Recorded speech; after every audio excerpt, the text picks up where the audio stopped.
நான் அதிராம்பட்டத்தில் திராவிட முன்னேற்ற கழகத்தின் நகர துறைச் செயலாளராக பணியாற்றி வருகிறேன்.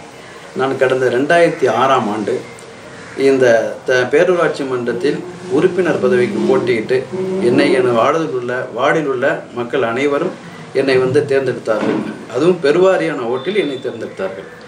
நான் அதிலிருந்து என்னுடைய வழக்கமாக நான் வைத்துக்கொள்வது என்னவென்றால், காலையில் 6 மணிக்கு நான் வாக்கிங் போகும்போது என்னுடைய வார்டு பக்கமே செல்லுவேன். அப்பொழுதுதான் வார்டில் என்ன குறைகள் இருக்கிறது என்பதை தெரிந்து கொள்ள முடியும். அடுத்தவர்கள் தமக்கு ஒரு அறிவுறுத்தல் பண்ணுவதை விட தாம் நேரடியாக சொன்னால் அதை அந்த இதுகளை பார்த்தால் நமக்கு அவங்க சொல்வதற்கு முன்னால் அந்த பணியை செய்வதற்கு நமக்கு ஒரு ஈடுபாடும் அதனுடைய ஒரு உத்வேகமும் வரும் என்பது எனக்கு வரும் மனதார எனக்கு அது கிடைத்த ஒரு வாய்ப்பு. அதனால் என்னுடைய வார்டை அதிராம்பட்டத்திலே முதல் தரமான வார்டாக கொண்டு வர வேண்டும் என்று அக்கறையுடன் நான் ஆட்சிக்கு வரும் முன்னால் கூட சில காரியங்களை செய்துள்ளேன். என்னவென்றால், நமது எம்எல்ஏ அவர்களிடமிருந்து நிதியினை பெற்று சிமெண்ட் சாலை, ஆழ்குழாய் கிணறு, நீர்த்தேக்க தொட்டிகள் போன்றவற்றைகளை நான் செய்துள்ளேன். அது மட்டுமல்லாமல் நான் ஆட்சிக்கு முதலிலே அதிராம்பட்டத்தில் உள்ள வாரிகாலத்தில் உள்ள சாக்கடை பழுதடைந்து சீர்கெட்டு கிடந்தது. அதை ரூபாய் 65,000 செலவில் நான் அதை மக்களுக்கு ஒரு நல்ல பணியினை ஆற்ற வேண்டும் என்பதற்காக அந்த இதை வாரிகாலை கட்டி கொடுத்துள்ளேன். மீண்டும் அதிராம்பட்டத்தில் உள்ள மின்கம்பங்கள் 100% என்னை பொறுத்தவரையில் 100% மின்கம்பங்கள் நட்டு பூர்த்தியாக்கியுள்ளேன். என்னுடைய வார்டை பொறுத்தவரையில் அதில் எந்தவித குறைபாடுகளும் இதுவரையிலும் இல்லை. அப்பப்போ நான் காலையில் வாக்கிங் செல்லும் பொழுது அந்த இடத்தில் எந்த மின்கம்பம் எரியவில்லை என்பதை கேட்டு அதற்கு உடனே அந்த பணியாளர்களை அனுப்பி நான் சீர் செய்து விடுவேன். மேலும் துப்புரவு பணியாளர்களிடம் அடிக்கடி நான் தொடர்பு கொண்டு வார்டுகளை துப்புரவு செய்வதற்கும் நான் அதை நடைமுறையில் கொண்டு வந்துள்ளேன். இன்னும் எடுக்கப்போனால் நமது ஊர் துப்புரவில் தான் ரொம்ப சீர்கெட்டு கிடக்கின்றது.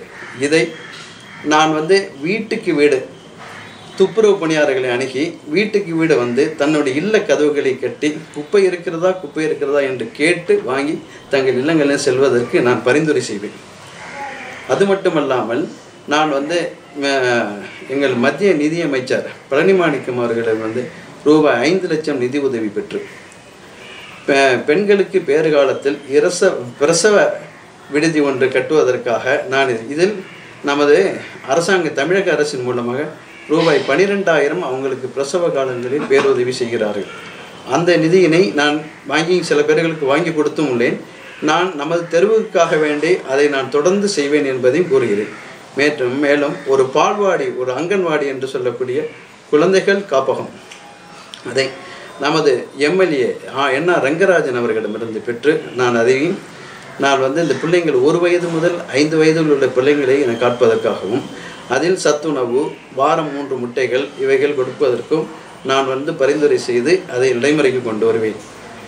மேலும் நீங்கள் அதிராம்பட்டினத்தில் பேரூராட்சி நிர்வாகம் சரியில்லை, இரண்டாவது அங்கே பேருந்து நிலையம் சரியில்லை என்று பல பேர்கள் சொல்லுகின்றார்கள். எனது வார்டில் போட்டியிடக்கூடிய நண்பர்கள் கூட அதை கூறுகின்றார்கள்.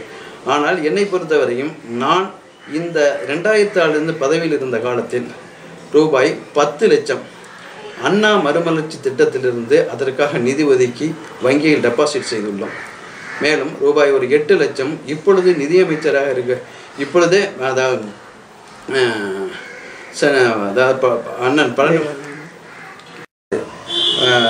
வார்டிற்கு உறுப்பினராக தேர்ந்தெடுக்கப்பட்டபின் நான் ஆற்ற வேண்டிய பணிகள், எனது தாய்மார்களின் நலனை கருத்தில் கொண்டு வாய்க்கால் உள்ள நீர்த்தேக்க தொட்டியில் அருகாமையில் வரும் நிதியாண்டில் நமது திமுக பாராளுமன்ற உறுப்பினர் மாண்புமிகு அமைச்சர் எஸ் பழனிமாணிக்கம் அவர்களிடமிருந்து ரூபாய் 5 லட்சம் நிதியினை பெற்று, மேலும் நமது சட்டமன்ற உறுப்பினர் என்ஆர் ரங்கராஜன் அவர்களிடமிருந்து ரூபாய் 3 லட்சம் நிதியினை பெற்றும் அதில் ஒரு சிறு மருத்துவமனை ஒன்று ஆரம்பம் செய்ய இருக்கிறது. இந்த மருத்துவமனையின் நோக்கம் என்னவென்றால், தாய்மார்களின் நலன்களை பேணி பிரசவ காலத்தில் அரசு ஒதுக்கும் பிரசவ நிதியை பேறுகாலத்தில் ரூபாய் 12,000 வாங்கியும் கொடுப்பேன் என்றும், மேலும் நமது சட்டமன்ற உறுப்பினர் என்ஆர் ரங்கராஜன் அவர்களிடமிருந்து ரூபாய் 3 லட்சம் நிதி உதவி பெற்ற தொகையை 1 முதல் தொகையை குழந்தைகள் காப்பகம் என்றும் அதில்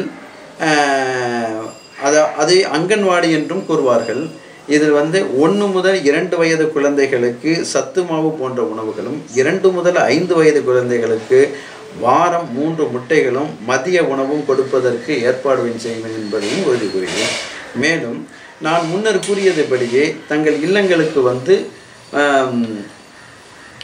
குப்பைகளை அகற்றுவதற்கு துப்புரவு பணியாளர்களை அணுகி அவர்களை தங்களிடம் பரிந்துரை செய்வேன் என்பதையும் கூறிக்கொள்கிறேன். நமது 13வது நடுத்தர கீழ்குளம் மீதமுள்ள அந்த 150 மீட்டர் மண் சாலையை பூர்த்தி செய்வேன், சிமெண்ட் சாலையாக்கி பூர்த்தி செய்வேன் என்பதையும் கூறிக்கொள்கிறேன். வஉசி தெருவில் புதிய தார் சாலையும் நேருஜி தெரு, நேதாஜி தெரு ஆகிய தெருக்களிலிருந்து புதிய தார் சாலைகளையும் போட்டு நான் செப்பனிட்டு தருவேன் என்பதையும் கூறுகிறேன். மேலும் பேரூராட்சி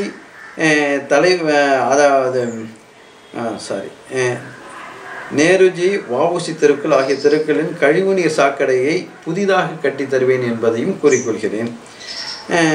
இவ்வாறு செய்வதோடு நான் திமுக நகர துணை செயலாளராக இருப்பதனாலும் பாராளுமன்ற உறுப்பினர் திமுகவை சேர்ந்தவராக இருப்பதினாலும் சட்டமன்ற உறுப்பினர் தோழமை கட்சி இருப்பதினாலும் இவர்கள் நிதியினை பற்றி சொன்னதை செய்வோம் செய்வதை சொல்வோம் என்ற கலைஞரின் சொல்லுப்படி நான் கழக தொண்டராக உதயசூரியன் சின்னத்தில் போட்டியிடுவதாலும் என்னை என்றும் போல் உங்கள் வீட்டு பிள்ளையாக கருத்தில் கொண்டு வெற்றி பெற செய்ய பணிவன்புடனும் மிக அன்பான சலாத்துடனும் கேட்டுக்கொள்கிறேன்.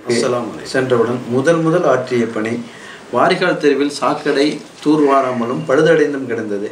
ரூபாய் 65,000 இந்த சாக்கடையை கட்டி கொடுக்க ஏற்பாடு செய்துள்ளேன். மேலும் ஈசிஆர் ரோட்டிலிருந்து செக்கடி மோட்டில் உள்ள ரேஷன் கடை வரை ஒரு 16,47,000 ரூபாய் நிதியினை பெற்று அந்த சாலையினை 4 மீட்டர் அகலமுள்ள சாலையினை அதை அமைத்து கொடுத்துள்ளேன். காரணம், பக்கத்தில் மார்க்கெட்டு, பள்ளிக்கூடம் இவைகளுக்கு பிள்ளைகள் செல்வதனாலும் ரோடுகள் பழுதடைந்திருந்தாலும் அதை எவ்வளவு துரிதமாக வாங்கி கொடுக்க வேண்டும் என்று நான் அக்கறை செலுத்தி அதை நான் உடனே அதை செய்து கொடுத்துள்ளேன். மேலும் அதிராம்பட்டினத்தில் என்னுடைய வார்டை பொறுத்தவரை 100 ஆண்டு காலமாக மண் சாலைகளாகவே உள்ள ரோடுகள் எல்லாம் இருந்தது. இந்த மண் சாலைகளை எல்லாம் மாற்றி சிமெண்ட் சாலைகளும் தார் சாலைகளுமாக போட்டு கொடுத்துள்ளேன். என் மீதமுள்ள எனக்கு என்னுடைய வார்டை பொறுத்த வரைக்கும் மீதம் 150 மீட்டர் மண் சாலை ஒன்று தான் உள்ளது. அதையும் என்னை தேர்ந்தெடுத்தால் 3 மாத காலத்துக்குள் என் வார்டில் உள்ள மக்களுக்கு அந்த பணியினை நிறைவு செய்து கொடுப்பேன் என்பதை கூறிக்கொள்கிறேன். மேலும் இப்பொழுது சேர்மன் வாடியிலிருந்து சித்திக் பள்ளி வரை ஒரு புதிய தார் சாலை தமிழக அரசினால் இப்போ கொண்டு வரப்பட்டிருக்கின்ற அதே பிளாஸ்டிக் வித் தார் மிக்சிங் ஆன ஒரு சாலை. அந்த சாலை 9,50,000 ரூபாய்க்கு நான் நிதியினை பெற்று அதற்காக வேண்டிய பொருள்களும் கொண்டு இறக்கி வைத்துள்ளேன். இன்ஷா அல்லாஹ் இன்னும் ஓரிரு மாதங்களில் அந்த ரோடுகள் வரும்.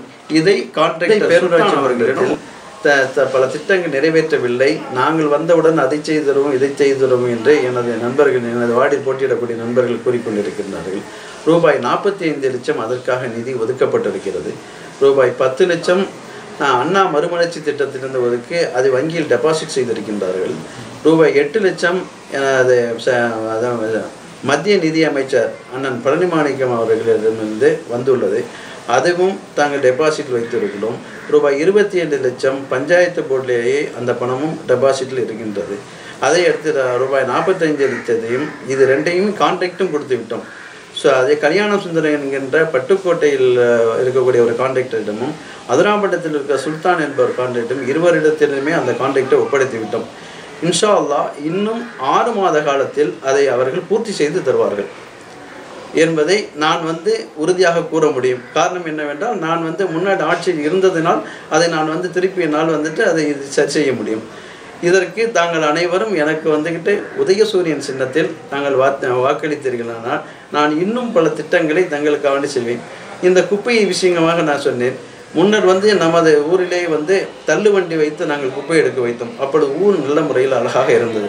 இப்பொழுது திருப்பி அங்கங்கே குப்பை தொட்டிகள் வைத்ததினால் சில தவறுகள் ஏற்பட்டு அங்கே குப்பைகள் நாசமாக கிடைக்கின்றன. இதை ஒழுங்குபடுத்த நான் இல்லங்களுக்கே அனுப்பி அந்த குப்பை தொட்டிகளை வந்து குப்பை அதிகமாக கேட்டு தெருக்கள் நாசமடைந்து அதனால் கொசு தொல்லைகள் அதிகமாக இருப்பது என்பதை மக்களுடைய அன்றாட வாழ்க்கையிலே நம்ம சந்திக்கக்கூடிய முதல் வார்த்தைகளாகவே இருந்திருக்கிறது. அதனால் நான் இப்பொழுது திருப்பி முன்னர் செய்தது போல குப்பைகளை வீட்டில் இல்லங்களுக்கே துப்புரவு தொழிலாளர்கள் வீட்டு இல்லங்களுக்கே வந்து குப்பைகளை எடுத்து செல்வதற்கு நான் பேரூராட்சி மன்றத்தில் பரிந்துரை செய்வேன். மேலும் நான் இப்பொழுது வந்துட்டு அதிரை பேரூராட்சி மன்றத்தில் சொத்து வரி என்பதற்கு ஒரு அட்டை ஒன்று நான் சொந்தமாகவே போட்டுள்ளேன். அந்த அட்டையுடைய இதுதான் இந்த அட்டை தான் நான் போட்டிருக்கக்கூடிய அட்டை. இந்த அட்டையில் என்ன இருக்குன்னு சொன்னால் 20 ஆண்டு காலங்களுக்கு அந்த அட்டையை வந்து தாங்கள் வந்து பத்திரமாக வைத்து கொள்ளலாம். இதில் வந்து சொத்து வரி வாங்கிவிட்டு மீண்டும் ஒரு முறை நம்மளிடத்தில் அதே வருஷத்துக்குள்ள சொத்தை நம்மளிடம் வாங்க வேண்டிய அவசியம் இல்லை. இதை வந்து நடைமுறைக்கு கொண்டு வந்தால் தம் வீட்டில் இருக்கிற ரேஷன் அதாவது இபி அட்டை, தண்ணீர் அட்டை அதை போன்று இதையும் பத்திரமாக வச்சுருந்தால் நம்மளுடைய இதுகளுக்கு வந்து ரொம்ப பாதுகாப்பாக இருக்கும். மேலும் நான் வந்துட்டு நமது வார்டில் அந்த எல்லா ரோடுகள் எல்லாம் ஓரளவு பூர்த்தியாகிவிட்டேன். மக்களுக்கு எடுத்துரைக்க உதவியாக வந்த அதிரை.in அன்பு சகோதரர்களுக்கு எனது மனமார்ந்த நன்றியினை தெரிவித்துக் கொள்கிறேன்.